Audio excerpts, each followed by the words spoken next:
ജീവിക്കും ബലിയാകണമേ അങ്ങേക്ക് പ്രീതിയുള്ളവനാക്കേണമേ.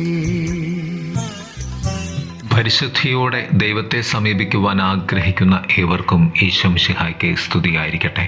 തിരുസഭ മാതാവ് ഇന്ന് നമുക്ക് നൽകുന്ന വചനധ്യാനം മർക്കോസിന്റെ സുവിശേഷം 7-ാം അധ്യായം 1 മുതൽ 8 വരെയും 14 മുതൽ 15 വരെയും 21 മുതൽ 23 വരെയും ഉള്ള വാക്യങ്ങൾ.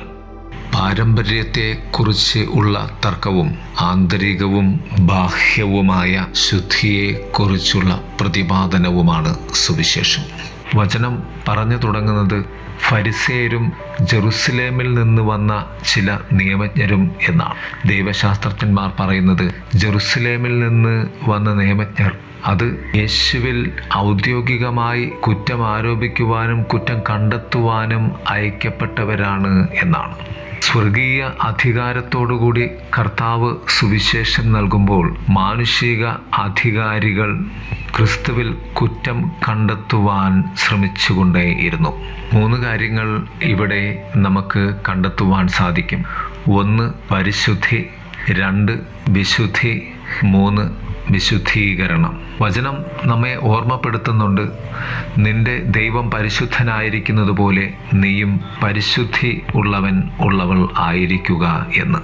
പരിശുദ്ധിയിലേക്ക് നമ്മെ കൊണ്ടുപോകുന്ന ഏറ്റവും വലിയ പ്രക്രിയയാണ് വിശുദ്ധി. എൻ്റെ ആന്തരികമായ വിശുദ്ധിയാണ് പരമപ്രധാനം. ഇവിടെ ഫരിസേയരും നിയമജ്ഞരും ബാഹ്യമായ വിശുദ്ധിയുടെ പാരമ്പര്യത്തെക്കുറിച്ച് ആണ് പറഞ്ഞു വയ്ക്കുന്നത്. കർത്താവ് ഹൃദയത്തിൻ്റെ വിശുദ്ധിയെക്കുറിച്ചും. 3-ാം തലം വിശുദ്ധീകരണമാണ്. ഞാൻ പരിശുദ്ധി നേടുവാൻ വേണ്ടി വിശുദ്ധീകരണം അഥവാ ക്ഷാളനം എന്നിൽ സംഭവിക്കേണ്ടതുണ്ട്. അത് എവിടെയാകണം, എങ്ങനെയാകണം എന്ന് തീരുമാനിക്കാനുള്ള സ്വാതന്ത്ര്യം നമുക്കുണ്ട്. ആത്യന്തികമായി വിശുദ്ധീകരിക്കപ്പെടണം എന്ന ആഗ്രഹം നമ്മിൽ ഉണ്ടാകേണ്ടത് പരമപ്രധാനമാണ്. ബാഹ്യമായ വിശുദ്ധിക്ക് ബാഹ്യമായ പാരമ്പര്യം മുറുകെ പിടിച്ചിരിക്കുന്ന യഹൂദരുടെ മുന്നിൽ ആന്തരികമായ വിശുദ്ധിക്ക് സ്വർഗീയ പാരമ്പര്യവും സത്യവും പേറി വരുന്ന യേശുനാഥൻ. അതുകൊണ്ടാണ് 6-ാം വാക്യത്തിൻ്റെ 2-ാം ഭാഗം ഇപ്രകാരം പറയുന്നത്, ഈ ജനം അധരങ്ങൾ കൊണ്ട് എന്നെ ബഹുമാനിക്കുന്നു, എന്നാൽ അവരുടെ ഹൃദയങ്ങൾ എന്നിൽ നിന്നും അകലെയാണ്. വചനം പറയും വളരെ ദൂരെയാണ് എന്ന്. വ്യർത്ഥമായി അവർ എന്നെ ആരാധിക്കുന്നു. 6 തലങ്ങളിലൂടെ ഈ പരിശുദ്ധിയിലേക്കുള്ള യാത്ര നമുക്ക് ഒന്ന് ധ്യാനിക്കാം. 1 തിന്മയുടെ ഉറവിടം. ദുഷിച്ച ചിന്തകളും പ്രവൃത്തികളും മനോഭാവങ്ങളും മനുഷ്യൻ്റെ ഹൃദയത്തിൽ നിന്നാണ് വരുന്നത് എന്ന് യേശുനാഥൻ പറയുന്നു.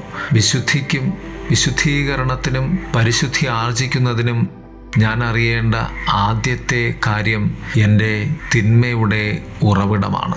അവിടെയാണ് യഥാർത്ഥത്തിൽ നീ വിശുദ്ധീകരിക്കപ്പെടേണ്ടത്. 2 യേശുവിനെ അനുഗമിക്കേണ്ടതിൻ്റെ പ്രാധാന്യം. യേശുവിനെ അനുഗമിക്കുക എന്നതിനർത്ഥം മറ്റുള്ളവരെ സേവിക്കുന്ന കൈകളും സ്നേഹിക്കുന്ന ഹൃദയങ്ങളും വൃത്തിയുള്ളതായിരിക്കുക, പരിശുദ്ധിയുള്ളതായിരിക്കുക, സ്നേഹനിർഭരമായിരിക്കുക എന്നതാണ്. 3 ശുദ്ധീകരിക്കപ്പെട്ട ഹൃദയത്തിൻ്റെ പ്രാധാന്യം. ശുദ്ധമായ കൈകളല്ല, ദൈവസ്നേഹത്താൽ ശുദ്ധീകരിക്കപ്പെട്ട ഹൃദയമാണ് യഥാർത്ഥമായ വിശ്വസ്തത. ദൈവത്തോടുള്ള വിശ്വസ്തതയ്ക്ക് കാരണമാണ് നാം ഹൃദയത്തിൻ്റെ വിശുദ്ധിയെ സംരക്ഷിക്കേണ്ടത്, പരിപാലിക്കേണ്ടത് എന്ന്. 4 നമ്മുടെ ജീവിതത്തിലേക്ക് ദൈവത്തെ അനുവദിക്കുന്നതിൻ്റെ പ്രാധാന്യം. ദൈവത്തെ നമ്മുടെ ജീവിതത്തിൽ പ്രവേശിക്കാൻ അനുവദിക്കണമെന്നും നമ്മുടെ ഹൃദയങ്ങളെയും മനസ്സിനെയും രൂപപ്പെടുത്താൻ യേശുവിനെ അനുവദിക്കണമെന്നും പ്രാർത്ഥനയുടെ ജീവിതം നയിക്കണമെന്നും സുവിശേഷം നമ്മെ ഓർമ്മപ്പെടുത്തുകയാണ്. അതിനാൽ പരിശുദ്ധിക്ക് വേണ്ടി ദൈവത്തെ നീ നിന്റെ ജീവിതത്തിൽ അനുവദിക്കേണ്ടതുണ്ട്. 5 ലോകത്തെ വിശ്വാസത്തോടെ നോക്കേണ്ടതിൻ്റെ പ്രാധാന്യം. വിശ്വാസത്തിൻ്റെ കണ്ണുകളാൽ ലോകത്തെ നോക്കാനും പാപമോചനത്തിനായി അപേക്ഷിക്കാനും സുവിശേഷം നമ്മെ ഓർമ്മപ്പെടുത്തുകയാണ്. അത് ഈ ലോകത്തിൽ നാം നിൽക്കുമ്പോഴും നിത്യതയിലേക്ക് നാം യാത്ര ചെയ്യുന്നതാണ്. അത് മറ്റുള്ളവരെ നാം സ്നേഹിക്കുമ്പോഴും അതിലുമുപരി ദൈവത്തെ സ്നേഹിക്കുന്നതാണ്. 6. മറ്റുള്ളവരിൽ നിന്ന് നമ്മെ വേർപെടുത്താതിരിക്കേണ്ടതിൻ്റെ പ്രാധാന്യം. യേശുവിനെ അനുഗമിക്കുക എന്നതിന് അർത്ഥം മറ്റുള്ളവരിൽ നിന്നും നാം അകന്നിരിക്കുക എന്നല്ല. നാം എത്ര പ്രാർത്ഥിക്കുമ്പോഴും അത്ര മറ്റുള്ളവരെ നാം ദൈവത്തിൻ്റെതാക്കുവാൻ സ്നേഹമുള്ളവരും പ്രാപ്തിയുള്ളവരും ആകേണ്ടതുണ്ട്. നമ്മുടെ വിശുദ്ധീകരണം മറ്റുള്ളവരുടെ വിശുദ്ധിക്ക് വേണ്ടിയുള്ളതാണ് എന്ന് നാം ബോധ്യപ്പെടേണ്ടതുണ്ട്. ബാഹ്യമായ വിശുദ്ധിയും പാത്രങ്ങളുടെ വിശുദ്ധിയും ഒക്കെ ആരിലേക്കും ആ വിശുദ്ധി പകർന്നു നൽകപ്പെടുവാൻ സാധിക്കാത്ത രീതിയിലുള്ള അന്ധമായ, ജഡികമായ, മൃതമായ വിശുദ്ധിയാണ്. ആന്തരികമായ വിശുദ്ധി, ഹൃദയത്തിൻ്റെ വിശുദ്ധി, അത് നിന്നെ ദൈവത്തിലേക്കും നിന്നെ മറ്റുള്ളവരിലേക്കും സ്നേഹത്തിലും കൃപയിലും വിശ്വാസത്തിലും നയിക്കുന്നതാണ്. പ്രിയരെ, നമുക്ക് പരിശുദ്ധമായിരിക്കുവാൻ പരിശുദ്ധനായ ദൈവത്തിൻ്റെ മുൻപിൽ വിശുദ്ധിക്ക് വേണ്ടി ദാഹിക്കാം. ദൈവം നമ്മെ സമർത്ഥമായി അനുഗ്രഹിക്കട്ടെ. ആമേൻ. വിശുദ്ധീകരിച്ചിടണേ ദൈവമേ, വിശുദ്ധീകരിച്ചിടണേ. ദേഹവും ആത്മാവും മാനസവും പൂർണ്ണമായി പവിത്രീകരിച്ചിടണേ. വിശുദ്ധീകരിച്ചിടണേ ദൈവമേ, വിശുദ്ധീകരിച്ചിടണേ. ദേഹവും ആത്മാവും മാനസവും പൂർണ്ണമായി പവിത്രീകരിച്ചിടണേ.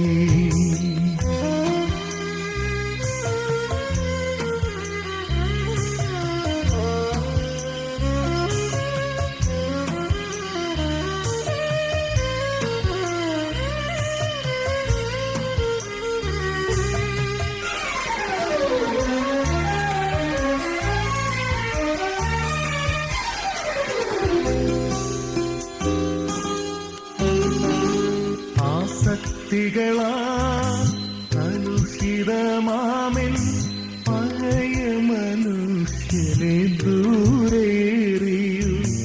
ദൈവത്തിൻ സാദൃശ്യത്തിൽ സൃഷ്ടിക്കപ്പെട്ട പുതിയൊരു മനുഷ്യനായി ജനിപ്പിക്കൂ.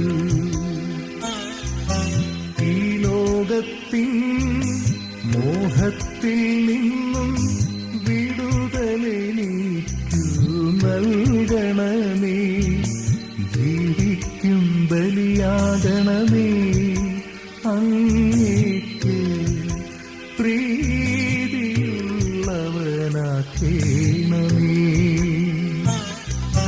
വിശുദ്ധീകരിച്ചിടണേ ദൈവമേ, വിശുദ്ധീകരിച്ചിടണേ.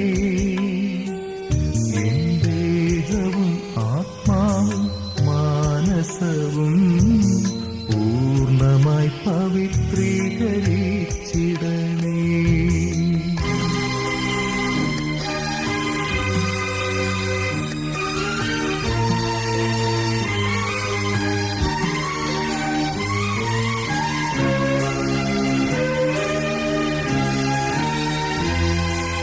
ക്രിസ്തുവിൻ സ്നേഹത്തിൽ നീളവും വീതിയും ആഴവും ഉയരവും അറിയുവാനാ ദൈവത്തിൻ സമ്പൂർണതയിൽ സ്നേഹത്താൽ എന്നെ രൂപാന്തരീകരിച്ചിടണമേ.